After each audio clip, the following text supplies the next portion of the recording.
Bismillahirrahmanirrahim. Assalamualaikum warahmatullahi wabarakatuh. Waalaikumsalam warahmatullahi wabarakatuh. Ibu-ibu yang saya hormati,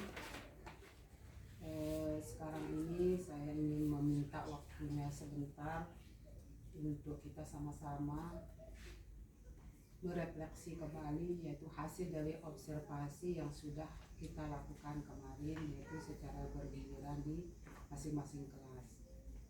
Sebelum kita mulai diskusi kita ini, mari kita sama-sama memanjatkan puji syukur kehadirat Allah Subhanahu wa taala yang telah memberikan kita limpahan rahmat, taufik hidayahnya kepada kita semua, sehingga pada siang hari ini kita bisa berkumpul kembali, yaitu di ruang kelas sekolah ini.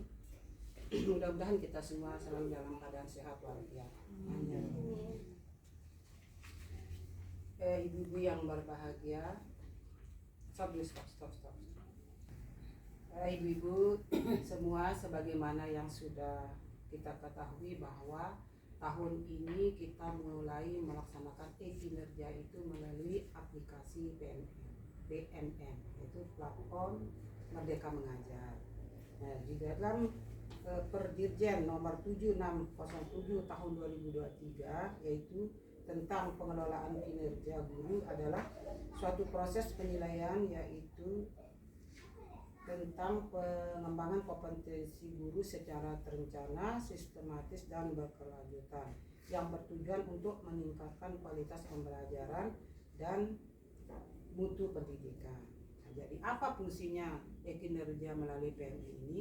Yaitu untuk memudahkan guru dan kepala sekolah dalam menentukan sasaran kinerja yang lebih konseptual sesuai dengan kebutuhan semua sasaran pendidikan dan pengembangan karir. Nah, jadi ibu kemarin itu ibu semua sudah memilih yaitu indikator, yaitu penerapan disiplin positif. Nah, itu semua guru kayaknya aja memilih yang ini. Nah, jadi sebelum kita mulai, saya bacakan dulu perilaku positif yang akan diobservasi. Yaitu pertama, guru melakukan refleksi dinamika kelas untuk menerapkan kesepakatan kelas. Yang mana di dalam menerapkan kesepakatan kelas ini, perilaku yang dianjurkan yaitu guru mengajak peserta didik melakukan refleksi dinamika kelas mengacu kesepakatan kelas. Yang kedua, guru menunjukkan kesediaan mendengarkan pandangan peserta didik tentang dinamika kelas.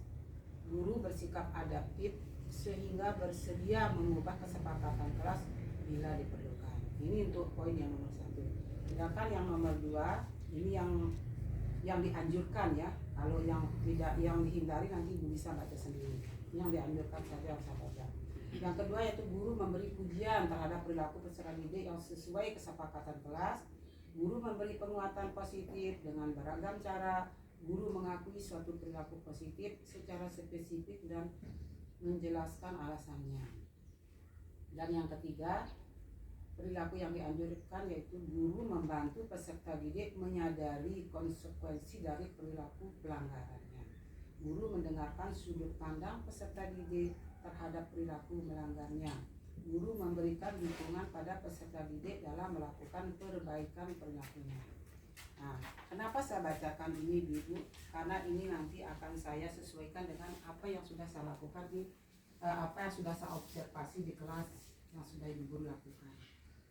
Nah, jadi mungkin untuk menyingkat waktu, kami akan memulai dari Ibu guru yang pertama yang saya observasi kemarin, yaitu Ibu Guru Samsuria. Jadi di sini melakukan observasi di sini bukan berarti kita mencari kekurangan ibu guru ya, atau mencari kesalahan. Cuman kita akan menyesuaikan dengan apa yang sudah ada di rubrik ini. Ya. Untuk Ibu Guru Samsuria, kemarin saya menemukan seharusnya Ibu Guru kan membuat kesepakatan sesuai dengan di rubrik ini. Tapi kemarin Ibu Guru Samsuria itu sudah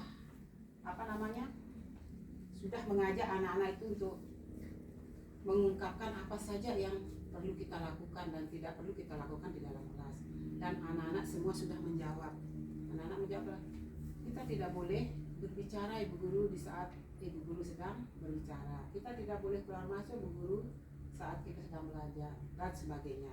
Nah, setelah anak-anak mengatakan seperti itu, ibu guru mungkin lupa untuk mengunci salah satu ucapan dari anak-anak itu untuk kita jadikan sebuah kesepakatan kelas. Dan yang kedua, ibu guru juga belum memberikan sanksi apabila sudah melakukan kesepakatan kelas, maka kita harus memberikan sanksi apa kepada anak supaya anak itu tidak lagi mengulangi perbuatan itu. Tapi sanksi-sanksi yang kita buat itu tidak boleh yang menyakiti fisik anak atau melukai jiwanya, mungkin yang sifatnya mendidik ya, seperti kalau anak melakukan pelanggaran, siapa yang melakukan pelanggaran nanti kita hukum dia membersihkan kelas, atau bisa juga merapikan mainan. Nah, seperti itu yang boleh kita lakukan. Nah, dalam hal ini kalau menurut pandangan saya, Bu Samsulia itu belum maksimal di dalam membuat kesepakatan kelas. Nah, untuk yang kedua, yang saya observasi kemarin adalah Bu Hajah Aminah ya. Nah, Bu Hajah Aminah juga sama, belum ada kata kesepakatan kelas. Yang kita nilai di sini kan kesepakatan aja Bu. Kalau masalah kondisi penataan kelasnya itu sudah bagus, jalannya proses belajar mengajar sudah bagus. Cuman yang kita nilai di sini adalah membuat kesepakatan itu saja. Jadi itu sama juga belum mengatakan ada kesepakatan kelas, apalagi sanksinya belum ada di sana. Terus yang ketiga, sambil yang belum ada ya, yang belum Bu Suryaningsih juga sama, ya belum ada kata kesepakatan kelas, walaupun sudah mengajak anak-anak bahwa apa yang boleh yang sering dilakukan, itu pelanggaran yang sering dilakukan di kelas itu sudah diungkapkan, tapi belum ada kata kesepakatan dan sanksi yang akan diberikan. Nah, untuk Bu Ira, Bu Mariani sama Bu Deni, kalau Bu Ira kemarin itu sudah ada kata kesepakatan ya Bu Ira ya, ya sanksinya sudah katakan, cuma masih berupa kekerasan. Nah itu masih belum kalimatnya masih kurang pas, kurang pas lagi ya. Ibu guru kalau tidak salah bilang nanti yang mungkin secara spontan Ibu Ira bilang begitu ya. Masalahnya anak-anak kan kemarin aku Bu Haji ya. Dia bilang, Bu Guru nanti ini dihukum gini. Nah ya suara terbanyak ya, gitu. Suara terbanyak karena anak-anak bilang kan mungkin anak-anak di dalam otaknya bilang kalau hukuman itu mesti yang menyakitkan gitu, padahal kan tidak seperti itu. Jadi saya dengar bagaimana kalau ada yang melanggar aturan, katanya Bu Guru Ira, kita jemur katanya ya, disuruh berdiri sampai tarik itu bukan dari Bu Gurunya tetapi dari anak-anak sendiri. Nah itu ya. Terus untuk yang Ibu Deni ya, Bu Deni sudah bagus juga, sudah ada kata kesepakatan. Sanksi ya, lupa saya ada enggak sanksi?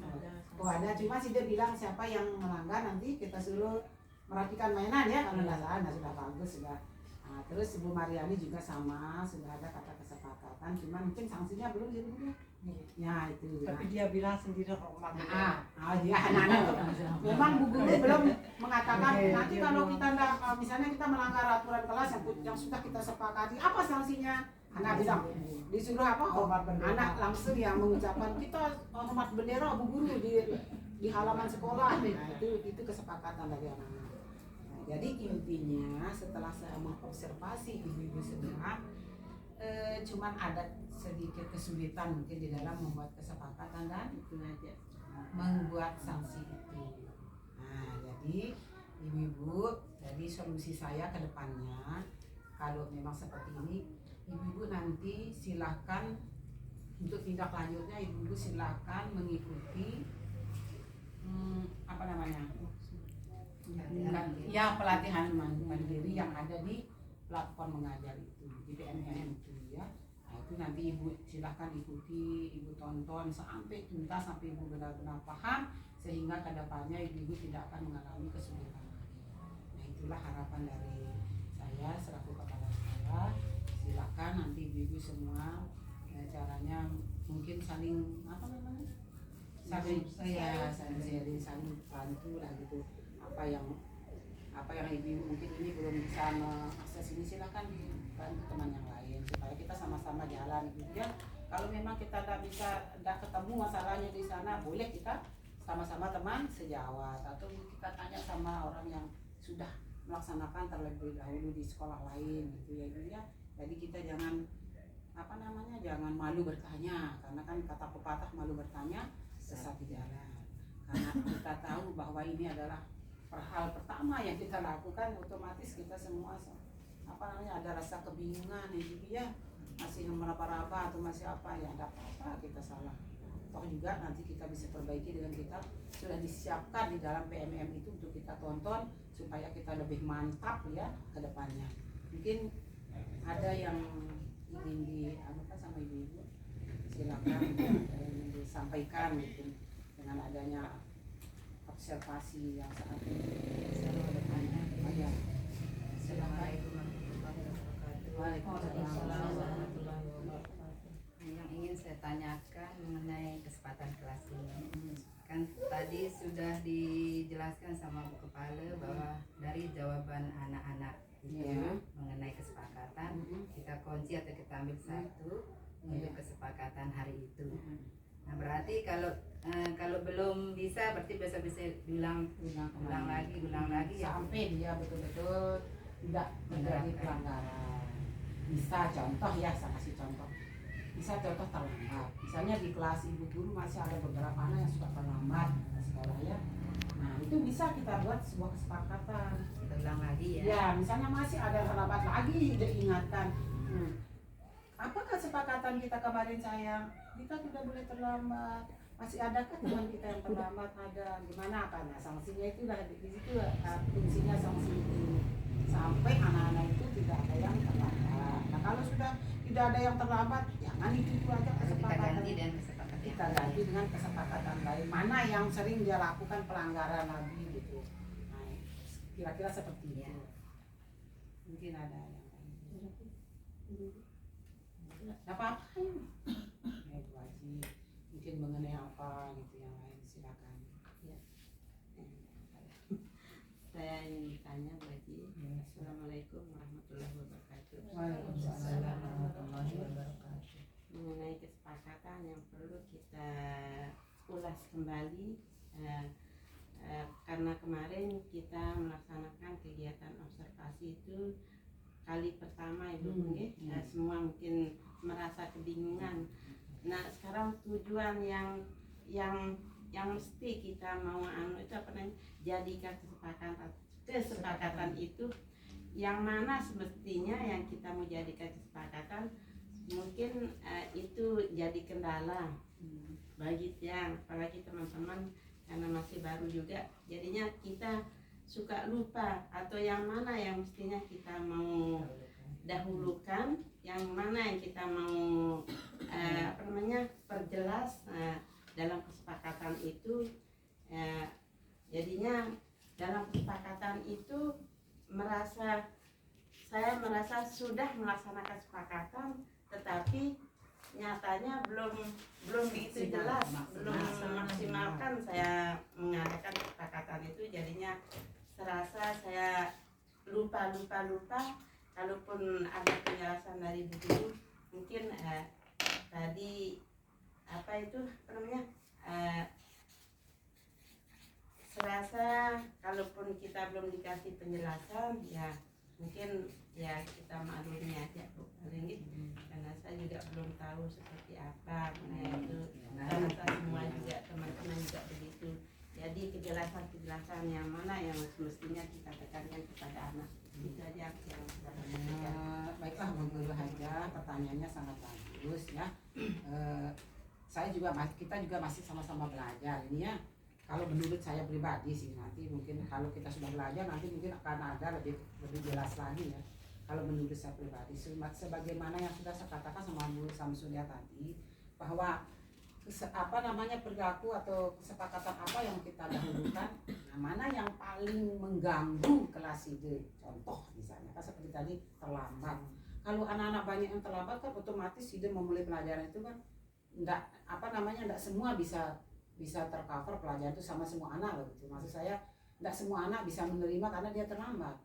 Jadinya nanti sudah diajarkan ini belum bisa karena dia terlambat. Kan itu sangat apa namanya mengganggu sekali. Nah, dan ada juga pelanggaran yang lain, misalnya ada anak di kelas, banyak kan pelanggar, anggaplah pelanggaran gitu, mengganggu kestabilan kelas. Ada anak ini ketika sudah menerangkan dia ngomong segini, nah terus ada lagi anak yang suka keluar masuk misalnya. Berapa coba pelanggaran itu? Menurut Sida mana yang paling apa namanya yang harus kita dahulukan gitu? Apakah yang sering terlambat ataukah yang ngomong-ngomong di itu atau yang suka keluar masuk? Sida bisa kan tahu mana kalau ini ini masih mending nggak ngomong-ngomong bareh, tapi ya ini yang terlambat ini misal ini terlambat ini sangat ini mengganggu misalnya itu. Jadi anak ini juga disiplin anak kan kurang, kita harus tingkatkan disiplin anak itu supaya dia tidak terlambat. Mungkin itu yang kita kunci. Anak-anak selama ini kalau Bu Guru perhatikan kok banyak yang terlambat anak Bu Guru. Kenapa ini? Misalnya itu. Karena kalau terlambat, kalau anak-anak terlambat itu akibatnya nggak bisa mengikuti pelajaran, nggak bisa ikro, ya kan? Sudah rugi nggak bisa belajar ngaji, nggak ikut gotong royong, nggak ikut senam, sudah berapa itu anak-anak ketinggalan pelajarannya gitu misalnya. Nah kalau yang masih suka ngomong kan ikut ya masih ada mendingan. Nah, jadi mungkin itulah yang dikunci kesepakatannya. Kalau begitu setuju enggak kita sepakati supaya besok tidak ada lagi yang terlambat. Nah kalau terlambat terus apa sanksinya? Nah kita Bu Guru biasa ngatur loh, seperti di kelas Bu Ira itu dia langsung buat sendiri. Bu suruh dia angkat berdiri, angkat telinga katanya. Tapi dulu kan bijaksana. Tidak seperti itu sayang. Kalau bisa yang terlambat nanti kita suruh dia sapu halaman atau bersihkan sampah tuh, perbaiki apa kek yang mendidik. Kira-kira Bu Hajah paham nggak? Berarti satu-satu harus kita satu dulu tekankan yang kalau sudah yang ini yang terlambat sudah tidak ada, baru situ kedua nih sangat mengganggu, dia suka ngomong sejengkel misalnya. Jadi bungkus lagi, terus ketiga mungkin yang satu dua yang suka keluar masuk. Nah besok itu kita bungkus lagi dari kesepakatan sehingga tetap sido dia revin lagi yang kemarin yang terlambat, tetap sido ingatkan jangan diam lagi, besok lagi dia terlambat. Tetap kita ingatkan bahwa kemarin kita sudah sepakat loh, tidak ada yang terlambat loh. Nah gitu. Ingat sanksinya apa? Mungkin seperti itu kira-kira. Terima kasih Mbak atas penjelasannya. Baiklah ibu-ibu, ya, setelah kita berbicara panjang lebar yaitu mengenai hasil dari observasi kita kemarin dan sudah ada tindak lanjutnya yaitu ada solusinya, yaitu bahwa ibu-ibu silakan untuk melakukan belajar mandiri dengan cara menonton di video video di PMR nanti sesuai dengan kesulitan yang ibu alami ya. Mungkin pembahasan kita cukupkan dulu sampai di sini. Mohon maaf kalau ada kekurangan, kalau ada kata-kata yang tidak berkenan di hati Bapak Ibu. Melalui kesempatan ini saya secara pribadi berterima kasih sebanyak-banyaknya kepada Ibu atas limpahan waktunya, dan sekian. Assalamualaikum warahmatullahi wabarakatuh. Waalaikumsalam warahmatullahi wabarakatuh.